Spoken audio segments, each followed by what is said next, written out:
200 caçadores não aparecem no seu iglu por acaso. Vêm por sangue, por justiça ou por guerra. E Nanoa estava prestes a descobrir qual das três.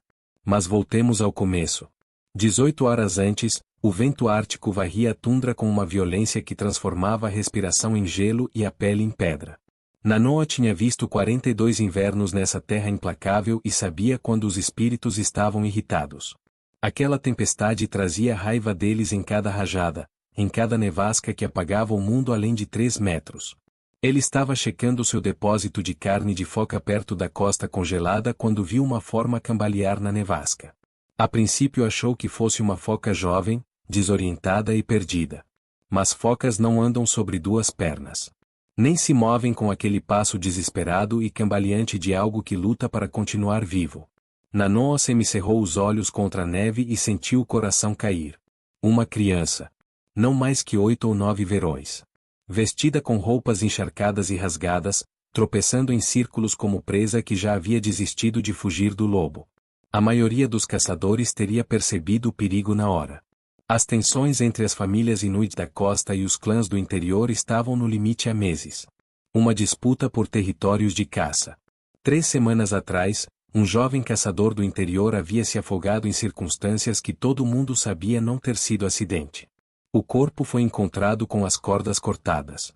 Desde então, a confiança congelou mais duro que o gelo do mar. Nanoa sabia disso tudo. Sabia que se aproximar de uma criança dos clãs do interior podia ser visto como provocação. Pensou na esposa, esperando no iglu a 3 milhas ao sul. Nas 2 filhas, quentinhas e seguras. Pensou no que seria sensato seguir em frente, deixar a tempestade resolver o que tivesse que resolver. Aí a criança caiu com o rosto na neve e não levantou. Nanoa alcançou a criança em 20 passos, ajoelhou e virou o corpinho. Era uma menina. Lábios cinza azulados, rosto tão pálido que quase sumia na neve. Mas foi o que tinha no pescoço dela que fez as mãos de Nanoa começar a tremer. Um colar cerimonial de marfim de morsa esculpido, cada peça gravada com símbolos que qualquer inuit do território reconheceria na hora. A marca da família do Aklak. O líder do clã do interior cuja palavra valia por 80 caçadores e cuja filha estava desaparecida há 3 dias. Nanoa olhou pro colar, depois pro rosto da menina, e depois para a tempestade que rugia ao redor. Ele segurava nos braços a filha do homem que jurara vingança de sangue contra quem ferisse sua família. O mesmo homem que prometera queimar todos os iglus costeiros até o chão se a filha não fosse devolvida em segurança. E agora ela estava morrendo nos braços de Nanoa, congelada e quase sem respirar, enquanto a tempestade apagava qualquer pista de como ela tinha chegado ali. Todo o instinto de sobrevivência gritava para ele deixá-la. Se a filha do Aklak morresse ali, sozinha na tempestade, seria obra do norte. Um acidente. Mas se ela morresse depois de Nanoa tocá-la, depois que o cheiro dele impregnasse suas roupas, Aklak iria caçá-lo até o fim do gelo. Faria dele um exemplo que outras famílias da costa jamais esqueceriam. Os olhos da menina se abriram por um instante. Olhos escuros, aterrorizados e confusos, olhando para Nanoa com aquela esperança desesperada que as crianças guardam pouco antes de se renderem. Depois fecharam de novo, e a respiração ficou tão fraca que Nanoa teve que pôr o ouvido no peito dela para ouvir. Ele tomou a decisão. Nanoa pegou a menina nos braços e começou a correr pro iglu, lutando contra um vento que parecia querer empurrá-lo para trás. A menina pesava quase nada, só pele e osso enrolados em peles insuficientes. Quanto tempo ela tinha ficado ali fora? Dentro do iglu, a esposa de Nanoa, Siku, olhou para a menina e entendeu na hora. O rosto dela ficou branco, mas ela não fez perguntas. Só começou a ferver água na lâmpada de óleo de foca enquanto Nanoa tirava as roupas congeladas e a enrolava em peles de caribu. A menina mal estava consciente, o corpo tremia em convulsões de frio que mostravam uma hipotermia profunda. Congelamento escurecia os dedos das mãos e dos pés. O colar, sussurrou Siku, olhando as peças de marfim cuidadosamente colocadas ao lado das peles. Nanoa, isso é. Eu sei de quem é a filha, disse Nanoa, baixo. Tentava dar um pouco de caldo quente para a menina. Eu sei o que isso significa. Siku olhou para a entrada do iglu e depois para as 2 filhas deles dormindo no compartimento de trás. Quando Aklak souber que um caçador da costa tem a filha dele, ele não vai fazer perguntas primeiro. A menina mexeu-se, os lábios rachados murmuraram algo quase inaudível em Inuktitut. Nanoa inclinou-se para ouvir. Papai, vem, muitos, tantos, tentou erguer as mãos mas não conseguiu. Só sussurrou um número que deixou o sangue de Nanoa mais gelado que a tempestade. 200 caçadores. Siku agarrou o braço de Nanoa, as unhas cravaram. 200? Isso é impossível. Ele pode se unir todos os clãs do interior, disse Nanoa, devagar. Se ele convencer todo mundo de que isso é sobre algo maior que a filha dele. A menina falou de novo, mais clara agora apesar do estado. Eles acham que você me levou, vão matar todo mundo. Então os olhos rodaram e ela ficou mole, a respiração fraca mas regular. O aquecimento funcionava, mas ainda faltavam horas para ela conseguir falar ou mexer-se sozinha. Nanoa levantou e foi até a entrada do iglu, afastando a pele que fazia de porta para olhar a tempestade que já se acalmava. O vento estava diminuindo. De manhã, o céu estaria limpo. E com o céu limpo viria a visibilidade por milhas. A fumaça da lâmpada a óleo seria visível. Pegadas na neve fresca seriam legíveis. E 200 caçadores do interior poderiam ver exatamente onde a filha do Aklak havia acabado. A gente poderia sair correndo, disse Siku por trás dele. Levar as meninas e ir pro acampamento do meu irmão. E deixá-la morrer sozinha?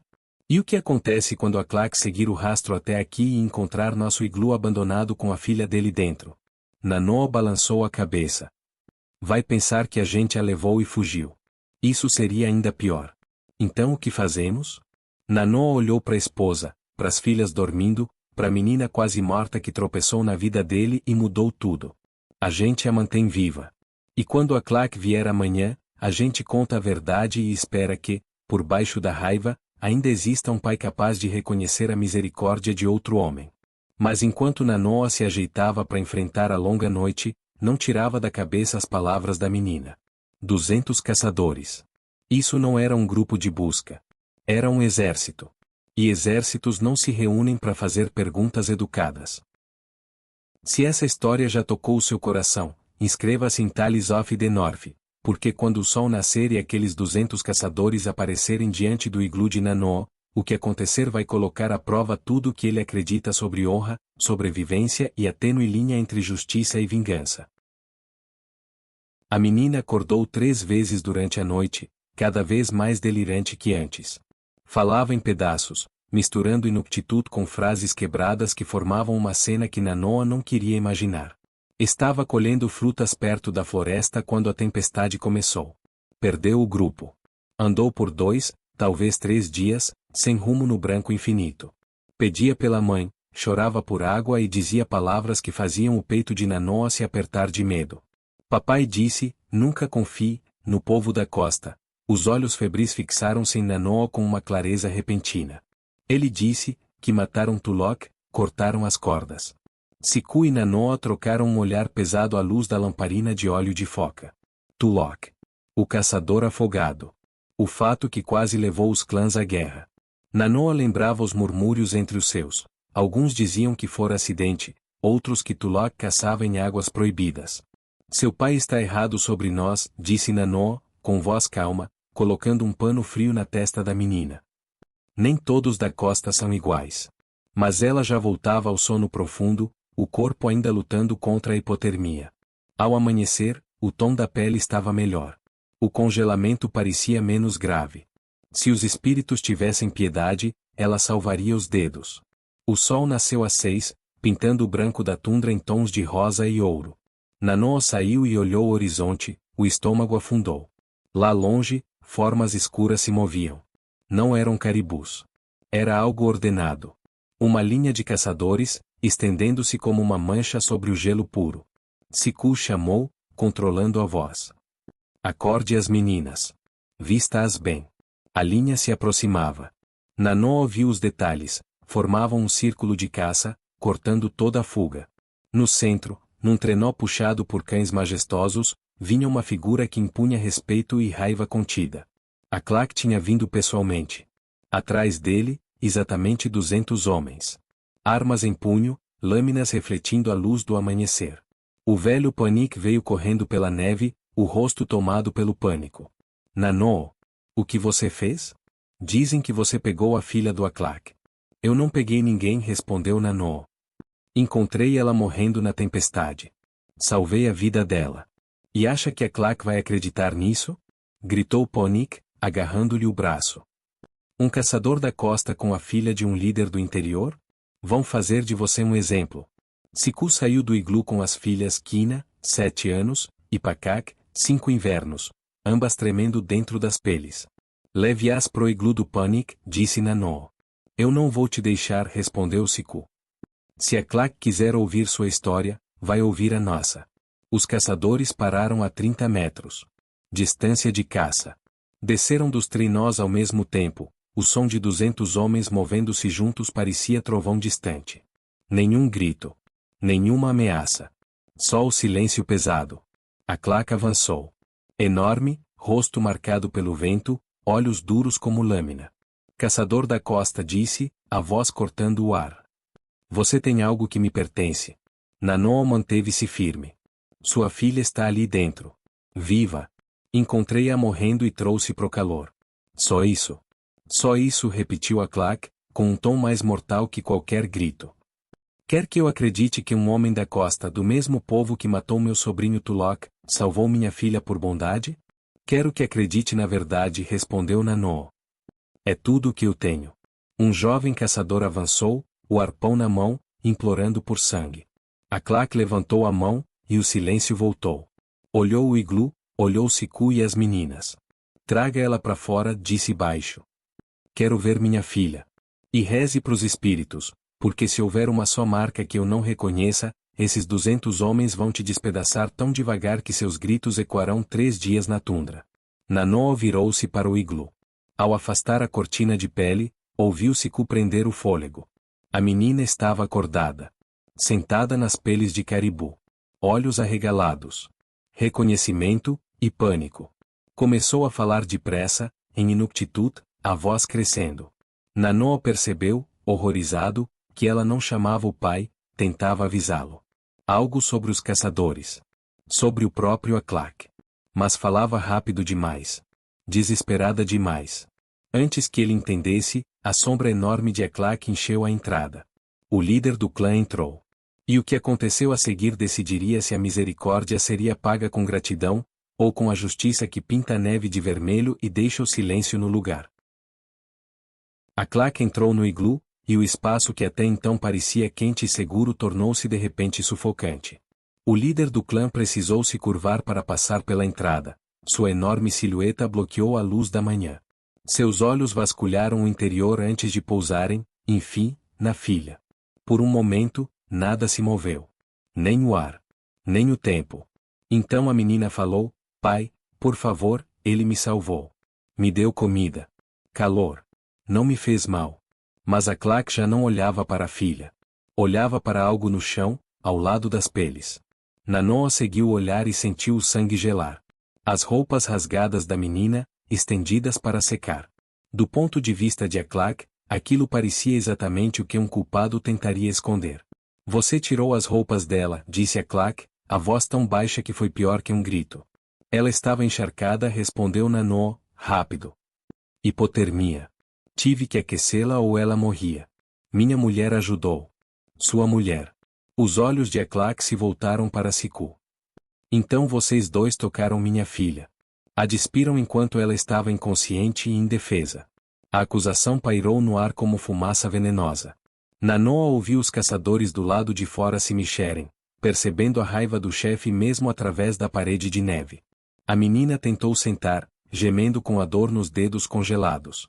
Pai, você não está ouvindo. Eu estou ouvindo, Nuna, disse Aklak, usando o nome da filha pela primeira vez. Estou ouvindo o que não se diz. Vejo o que meus olhos me mostram. Um caçador da costa. Minha filha. Roupas rasgadas. E eu tenho que acreditar que tudo isso foi inocente? Nuna olhou para Nanoo com algo que beirava o desespero. Falou rápido em Inuktitut, mas Aklak a calou com um gesto curto. Meu sobrinho Tulok foi encontrado há 3 semanas com a garganta cortada e as cordas de caça cortadas. As famílias da costa disseram que foi acidente.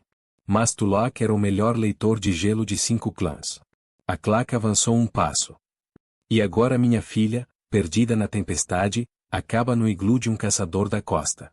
Diga-me, Nanô, o que você pensaria se fosse ao contrário? A pergunta atingiu como um arpão no peito. Nanô sabia a resposta. Pensaria o pior. Exigiria sangue sem hesitar. A verdade devia estar no seu rosto, pois a Claca assentiu devagar. Agora você entende. Entende porque suas intenções não importam. Porque sua história, verdadeira ou não, não muda o que deve acontecer. Lá fora, o som dos caçadores se aproximando. Armas sendo preparadas. 200 homens esperando a ordem do líder. Então Nuna arrancou as peles e engatinhou pelo chão para ficar entre o pai e Nanô. O corpinho dela tremia, mas a voz foi firme. Se você o matar, pai, você mata o homem que me deu uma segunda vida. E ensina a cada caçador que misericórdia se pune com morte. É essa a lição que você quer deixar? A Claca olhou para a filha, pela primeira vez, Nanô viu uma fissura na armadura do homem. O peso terrível de ser um líder que precisa escolher entre o que o coração quer e o que seu povo exige. Nuna, você não entende. Eu entendo que você veio porque achou que eu tinha sido roubada. Mas não. Eu estava morrendo. E esse homem correu na tempestade para salvar uma criança que não conhecia. Ela apontou para o pequeno altar no canto, uma foto da primeira família de Nanô, todos mortos agora, levados por doença 3 invernos atrás. Ele sabe o que é perder um filho, pai. Salvou-me porque não suportaria que outro pai sentisse essa dor. A Claca olhou para a foto, e algo mudou em seu rosto. Reconhecimento. A compreensão que nasce entre dois que encararam o abismo da perda intolerável. O chefe chamou em Inuktitut, e um caçador mais velho, marcado de cicatrizes, apareceu. Eles falaram rápido. Nanô só pegou pedaços, palavras como conselho, anciãos, lei antiga. A Claca voltou-se para Nanô. Existe uma tradição antiga. Quando se cria uma dívida de vida, quando alguém salva outro da morte certa, essa dívida precisa ser reconhecida antes de qualquer outra justiça. O que isso significa? Perguntou Nanô. Significa que você comprou tempo. Não liberdade. Tempo. A Claca indicou a entrada. Você e sua família irão ao acampamento do interior. Os anciãos do clã ouvirão sua história. Ouvirão o testemunho da minha filha. E decidirão se sua misericórdia foi genuína. E se decidirem errado? Sussurrou Siku. A Claca olhou nos olhos. Então seu marido morrerá como morrem todos os que rompem juramentos. Devagar. No frio. Como exemplo lembrado por gerações. Nuna agarrou o braço do pai e falou urgentemente em Inuktitut, mas ele retirou a mão com delicadeza. Você deu seu testemunho, filha. É jovem. Os anciãos vão querer provas além da palavra de uma menina. Que prova? Perguntou Nanô. Que prova existe para a bondade simples? Isso, disse a Claca, andando em direção à entrada, é exatamente o que você precisa descobrir antes de chegarmos ao acampamento do interior. Quando a Claca saiu, Nuna rastejou de volta até Nanô e sussurrou tão baixo que só ele ouviu, a outra coisa. Algo que não pude lhe contar. A razão pela qual eu estava naquela tempestade, não foi acidente. Alguém me empurrou. Alguém dos clãs do interior quer que culpem o seu povo pela minha morte. E se meu pai descobrir quem foi, isso vai iniciar uma guerra que não terminará até que cada iglu vire cinza. As palavras caíram sobre Nanô como neve fresca cobrindo um corpo congelado. Ele achará que salvar a menina seria o mais difícil. Agora viu que aquilo era só o começo, um começo onde o passo em falso poderia incendiar um conflito que consumiria todos que amava. A viagem até o acampamento do interior levou 4 horas pela tundra congelada. Nanô, Siku e as filhas seguiram cercados por caçadores que vigiavam cada gesto com olhos que prometiam violência. Nuna ia ao lado do pai, na linha de frente, e 2 vezes se virou para encarar Nanô com uma expressão de gratidão misturada com medo. O acampamento do interior era maior do que Nanô imaginava, 30 iglus em círculo perfeito ao redor de um espaço central, onde uma enorme fogueira repousava apagada, à espera do conselho que decidiria seu destino. A Claca os levou a um iglu menor, na borda do acampamento. Vocês ficarão aqui, sob guarda, até o conselho ao pôr do sol. Não tentem sair. Assim que a Claca partiu, Siku agarrou o braço de Nanô. O que a Nuna sussurrou para você? Nanô olhou para a entrada, onde 2 caçadores armados montavam guarda, e baixou a voz. Ela disse que alguém a empurrou deliberadamente para dentro da tempestade. Alguém dos clãs do interior que queria culpar o povo da costa pela morte dela. O rosto de Siku empalideceu. Então tem alguém neste acampamento tentando começar uma guerra. As horas passaram em silêncio tenso. Do lado de fora, o acampamento se preparava, vozes intermitentes, o estalar da fogueira acesa, a batida ritmada de um tambor chamando os anciãos. Quando o sol tocou o horizonte, surgiu um caçador. É hora. O conselho aguarda. O espaço central estava lotado. Fácil dizer, 300 pessoas dos clãs do interior, formando um amplo círculo em torno do fogo. Na frente, 7 anciãos, rostos talhados por décadas de sobrevivência no Ártico. A Clack permanecia ao lado com Nuna, a mão repousando, protetora, no ombro da filha. A mais velha do conselho, uma mulher tão idosa que os olhos haviam se tornado leitosa, falou primeiro. Nanô, das famílias da costa, você está acusado de crimes contra o nosso povo. Como responde? Eu salvei a vida dela, disse Nanô, firme. Nada além disso. Encontrei-a morrendo na tempestade e a trouxe pro calor. Qualquer pai a teria devolvido imediatamente aos seus, retrucou um dos anciãos. Porque ficou com ela durante a noite? A tempestade cessou à meia-noite. Ainda assim, você esperou até o amanhecer. Isso não é atitude de inocente. Murmúrios de aprovação correram pela roda. Nanô sentiu o caso escorregar das mãos. Então Nuna se soltou da mão do pai. Posso falar ao conselho? A anciã assentiu. A vítima tem direito a depoimento. Nuna caminhou até o centro, iluminada pelo fogo. Tudo o que Nanô disse é verdade. Ele salvou minha vida. Mas há algo mais que o conselho precisa saber. Pausou, as mãos tremiam. Algo que eu temi dizer até agora. A Clack se inclinou à frente. Nuna, o que você? Eu não me perdi por acaso, disse Nuna, erguendo a voz. Alguém me empurrou. Me afastou do grupo e mandou eu correr pro meio da nevasca. Disseram que, se eu voltasse, matariam minha mãe. A assembleia virou um redemoinho de vozes, perguntas, acusações, negativas.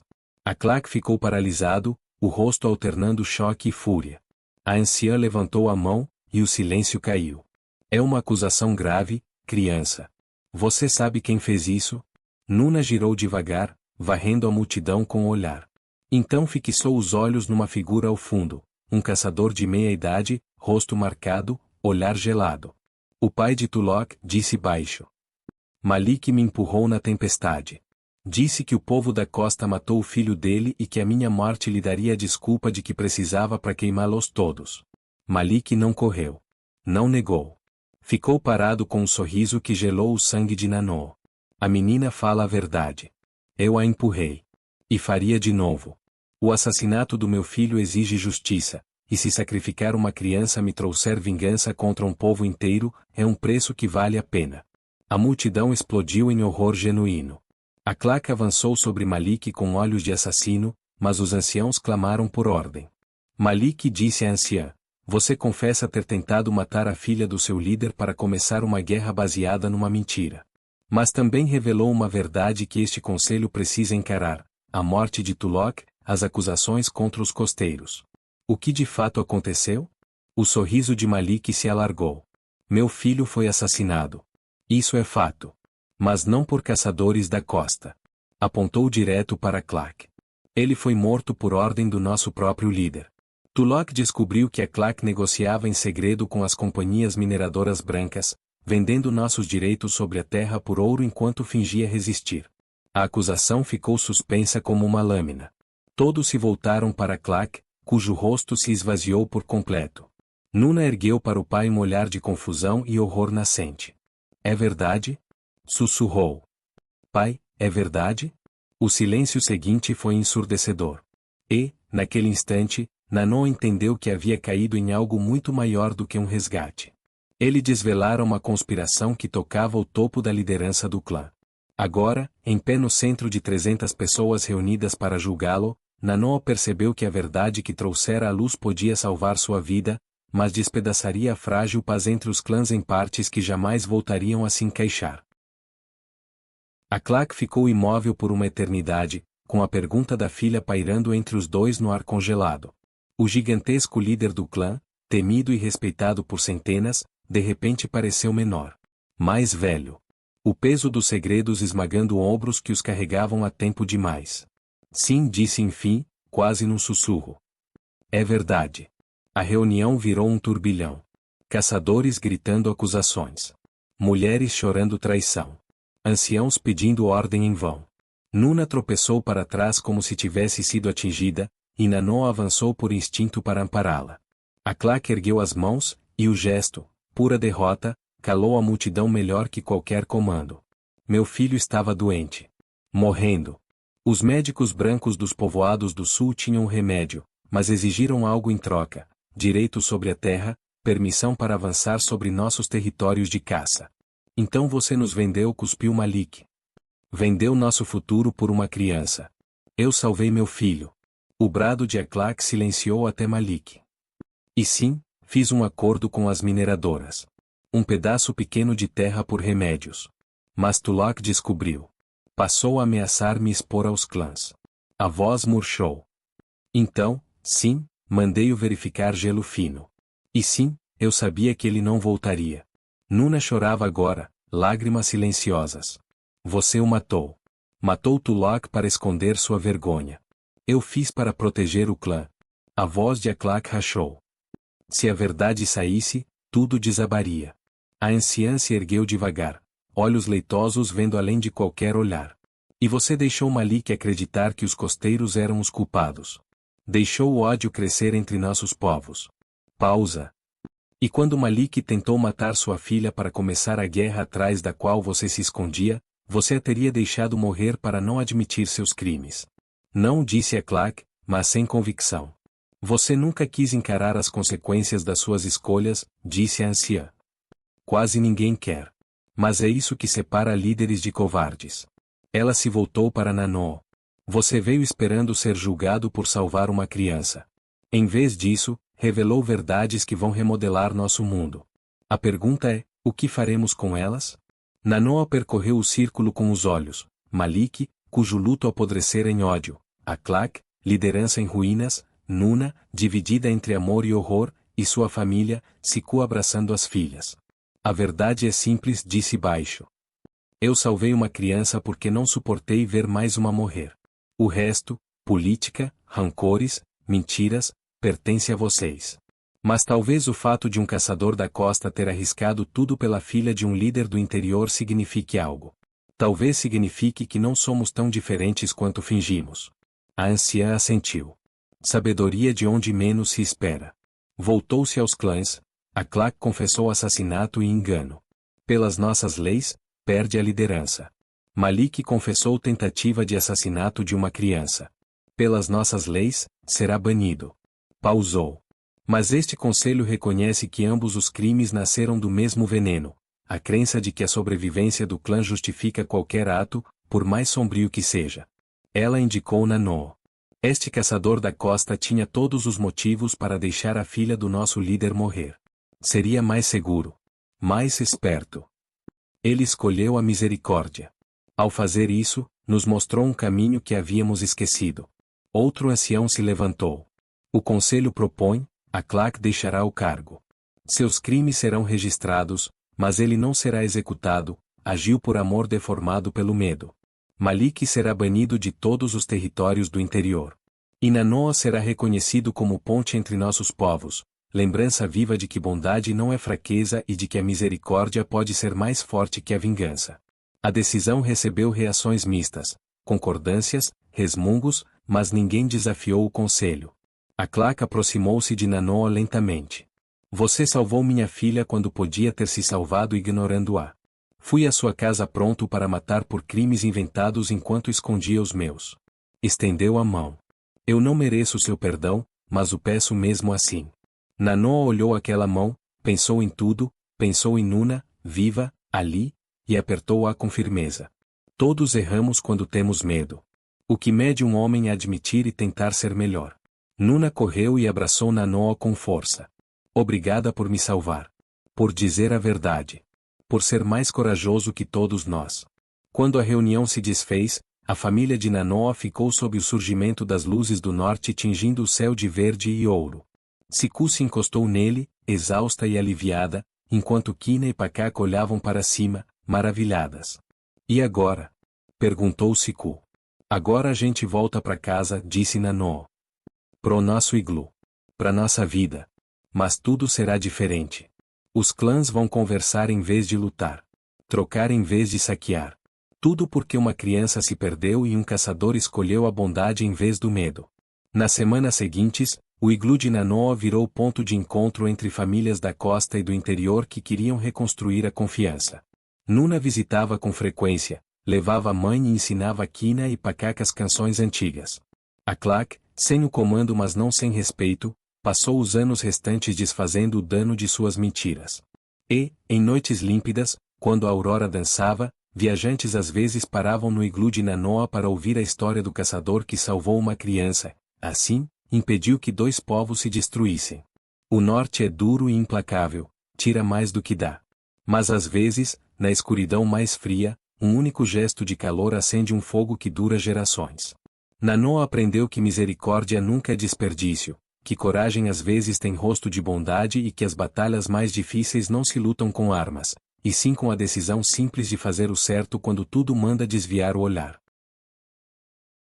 Se esta história tocou o seu coração, inscreva-se em Tales of the North para mais relatos poderosos de sobrevivência, redenção e da força duradoura do espírito humano. Porque, na terra onde o inverno nunca termina de verdade, a esperança é o único fogo que nunca se apaga.